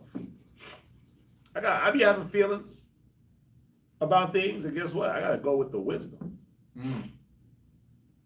Yeah, you gotta so when you have the feelings, right, you gotta let the wave of emotions pass you by. Don't act in the emotion. Yo, I ain't gonna hold you. These shorts are gonna be crazy. These shorts are gonna be crazy. Yeah, funny. I ain't gonna hold you, but these shorts are gonna be crazy. God. I'm looking for this one's gonna be crazy. Anyway, where we at? Cue the short. Yeah. Start here. Cue the short, right. Remove the water bottle, feel it anything. Right. See? All that. Where we at? Look. So we're at Psalms. Give me Psalms. We've been in 37. We're gonna jump back to 37. I'm trying not to do the exact whole chapter. We're gonna jump back to 37 and verse 23. I like the style of the class. It's like a good style of class. So sometimes you got to go through a chapter because it kind of gives you that beginning, that middle, that end, conclusion. Like, it's dope. It's dope. Definitely need it. I hope everybody's still tapped in. So again, like I was saying, you gotta let when you feel the emotion, don't act. Don't log off. Don't act. Don't log off. Yeah. Don't click out. Don't cast that off. Just, okay, you feel it. Let the wave pass you over. Because you got this chemical reaction that your flesh is going through. Emotions, anxiety, depression, getting antsy, getting angry, whatever your emotional reaction is, chill. Just let it pass by. What they used to have them shirts that say all the time, breathe, calm down. Let that emotion pass so that rational thinking can come. Just stop it. Get some help. That's how he sounds. He's not like me. Just stop it. Get some help. And do this, because if you don't do the first thing, you won't be able to do this thing. Read. Because Psalms chapter 37 and verse 23. Go ahead. The steps of a good man are ordered by the Lord. When he is not in his emotions, when he is not flying off the handle, when he is not just going off of the first thing that hit his mind, when he let his emotions settle down and he's able to make a rational decision, his steps are ordered by the Lord. If you are tapped in, if you tapped into these scriptures, if you tapped into the wisdom, knowledge, and understanding of the Most High in Christ, your steps are ordered by the Lord. Read. And he delighteth in his way. Give me Jeremiah. I got so many questions. Anyway, I got so many questions I just want to throw at the audience, but we ain't like, nah, do your thing. Yeah, you got 10 minutes. Yeah, do your thing. It's just, man, I got so many, it's a lot of questions that could be asked in this class just to check out the psyche on brothers and sisters. But go ahead, you got it. No, you're right. You're right. So this last point, and it's just going to be a few scriptures. I titled it, Direct Me, Father. Point 3. Point 3. Point Tress. Direct me, Father. D-I-R-E-C. Direct me, please, Father, answer me. And we'll go over a few scriptures, because we got to understand how the Most High feels. We want him to direct us. How does he want to direct us? Jeremiah 29:11. Without your input, without you think you knowing something, without your pride. Right. Go ahead. Jeremiah chapter 29, verse 11. For I know the thoughts that I think towards you. So, just on that, did he say that I'm sharing with you the thoughts that I think towards you? Nope. Did he say, you know what, we're going to collaborate on the plans that I want to have for you? Like, what you think about these thoughts? Yeah. Well, imagine if Yahweh really did that. What you think about my thoughts? He was like, oh, well, you know what? I don't want that to happen, because all I want is this. I just want the girl. Guys, I just want the girl. I don't want to have to go through the suffering, the pain, the getting my mind right in order to get the girl. I just want to get the girl. Or, hey, I want the man. I don't want to go through the getting myself right, dealing with my issues, emptying my closet, getting rid of all the skeletons out the closet, doing emotional healing. I don't want to do all that. That's a lot of work. You know, the work. A brother or sister can move all they want. They can make all the garments. They can go to all the classes. They can show up to all the events. They can cook all the dishes. A brother can go to all the street speakings. He can pass out 1,000 flyers a day. He can attend every single class. He can take all the notes. But if you are not doing the mental, spiritual work, you are not working. You're not doing nothing. All the motion, that's flesh. You're moving in the flesh. You're doing the Martha. You're doing the Martha. Do the Mary. Do the spiritual work. It's work. Mental work is not light work. It's not like you just, I just had a thought and there you go, done. I did the work. No, when you're doing mental work, it's meditating. It's going over scenarios. It's applying your mind to the Bible. And then taking the Bible, the mind of the Bible, and applying it to your day-to-day. How do I interject this in my life? How do I apply this? How do I use this? You got to do that. It's a lot of that. And that's work. When you're running through scenario and situation after situation after situation, probabilities, ways to use the scripture, ways to apply it with this brother, ways to apply the scripture with that sister, way to apply it for myself, way to apply it with my wife, way to apply it with your husband.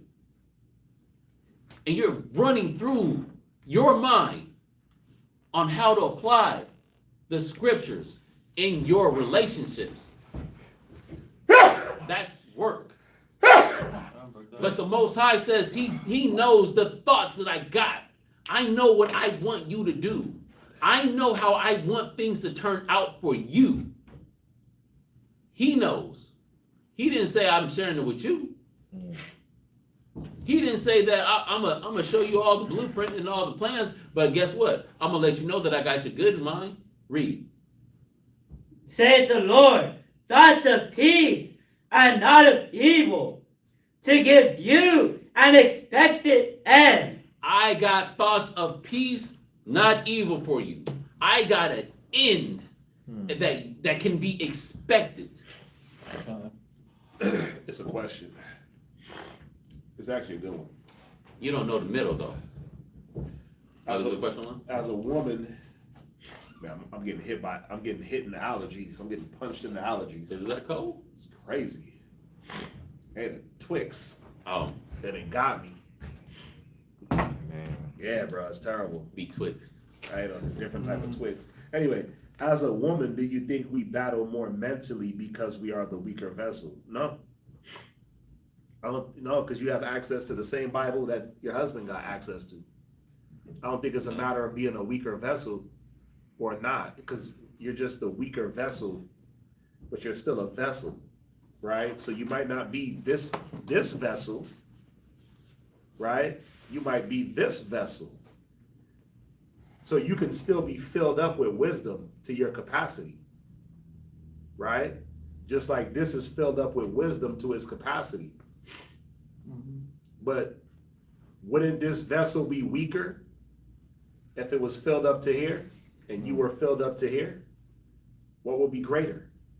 Wouldn't the smaller cup be greater filled up to the top as opposed to this pitcher being less than halfway filled? You see what I'm saying? If you fill this all the way up as a vessel, even though it's a smaller vessel, filled up to its capacity is greater if this is only filled to right here. So it's not about man or woman. You have access to the same things. It's choose you this day, life or death. Right? It's what a person chooses. That's why when we're judged, he don't judge us as man and women. Like, oh, you was a sister, so you know what, sis, we're gonna give you a pause. Shaddad did a class about a woman's accountability. Right? Now, I didn't get a chance to like catch the bars that he was going through, but if he's talking about accountability, he's showing sisters that you're accountable for what you're accountable for as a woman. And so that removes like the battle between man and woman, because you're a woman, so you do what applies to you. Like, I'm gonna give a good example. Like, do the laws of menstruation apply to me? So I don't necessarily have to sit there and I don't have to sit there and try to apply them to me, right? As a teacher, I got to know them because I have to teach them. But for the most part, I don't have to study the laws of menstruation to apply to me. I got to study what applies to me, right? A woman got to study the laws that apply to her. And so either way, the vessels can be equal as far as like wisdom and understanding if we just apply the same things. But remember, how are we judged? We're judged off of what we do. A wise woman, right? A wise woman build. A man is commended according to his wisdom. So we're judged on what we do as far as man and woman. I hope that helps. Okay. I'm stuffy as hell, so I sound crazy. So the Most High, he wants to give us an expected end. He wants to direct us. He wants to get us through these obstacles. He wants to get us through these scenarios that don't seem favorable. But it's designed so that we can trust him more. You got something? Give me Isaiah 55:8. Isaiah chapter 55, verse 8. I might have some in the car. Go ahead. For my thoughts are not your thoughts, neither are your ways my ways, says the Lord. Verse 9. For as the heavens are higher than the earth, so are my ways higher than your ways, and my thoughts than your thoughts. Because we're in the midst of it. He's above it and looks down on it. Remember I talked about earlier in class, that bird's eye view? God. You see more of what's going on. Most High, he sees the whole picture. We only see a part of the picture. Let him direct you. We gotta let him guide us, navigate us through these scenarios. Give me Yep.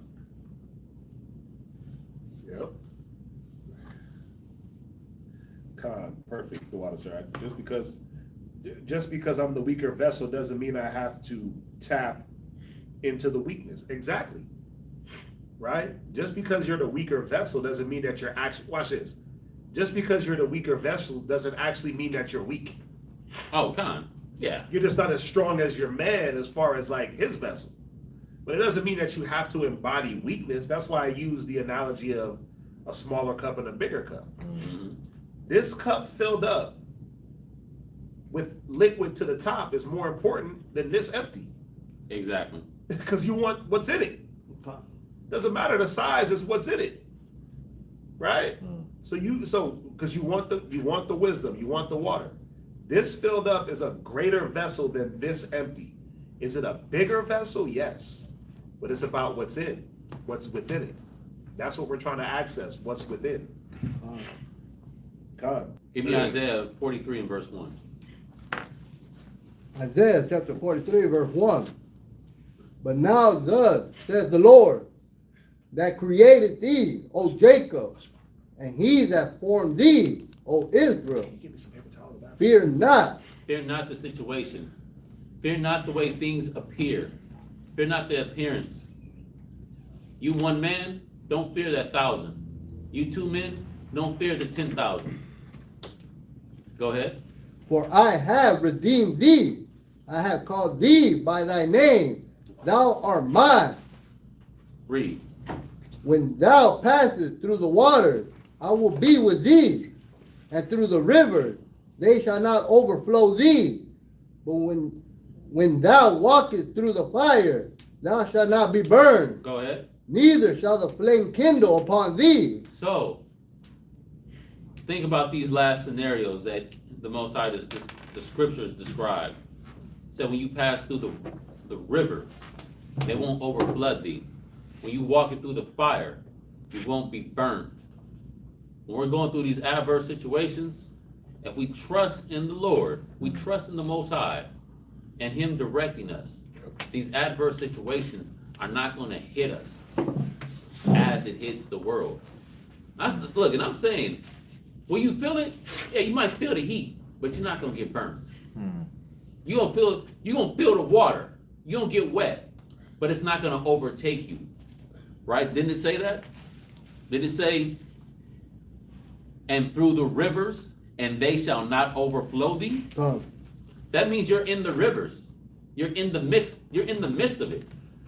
But it's not going to overtake you. Yep. And we gotta remember that. Trust in the Lord, all thy heart, lean not to thy own understanding. Delight thyself in the Lord, and he shall give thee the desires of thy heart. Trust also in him, and he shall bring it to pass. The steps of a righteous man are ordered by the Most High. We got to keep these in mind. Behold, he that keepeth thee will neither slumber nor sleep. The Lord is thy keeper. The Lord is thy shade on thy right hand. That was my takeaway from last. Oh yeah, that's one of my scriptures. Any questions? La. Was that all the questions online? Yeah. I think the message is clear. What we try to portray. Project. Try to put out there. Try to Yes. submit. Yeah, we definitely thank brothers and sisters for joining us. Today's Wednesday, so that sounds crazy. You sound bad. Bruh. I got hit at the house and it cleared up and then something's hitting me. It's partly this, but usually that don't affect me. Yeah. The histamines. Thursday is who? VA? Rochester. So make sure y'all tune in, whatever classes they got popping. Yeah, make sure y'all tune in, support the channels. Make sure y'all share and like, the stuff that we throwing out. We getting close to these days, man. I know they don't always seem like it, but we getting close. So gotta stay locked into the faith, right? Gotta stay locked in. It says the earth will be barren of faith. It also says there will be a famine of the word, so we gotta make sure that we stay inside this book, right? They burn all the Bibles tomorrow. What would you do? How much Bible do you got in you at that time? Yeah, what you got in you. What do you remember? What do you retain? So, just a reminder, man, keep the faith. We're praying for brothers and sisters, right? For strength, for guidance, and, we wishing well on all brothers and sisters, regardless of how brothers feel, what brothers say, sisters, how they feel, what they say. We want the best for everyone, right? So, if there's no questions, with that, we're going to say shalom. Shalom. sound wild.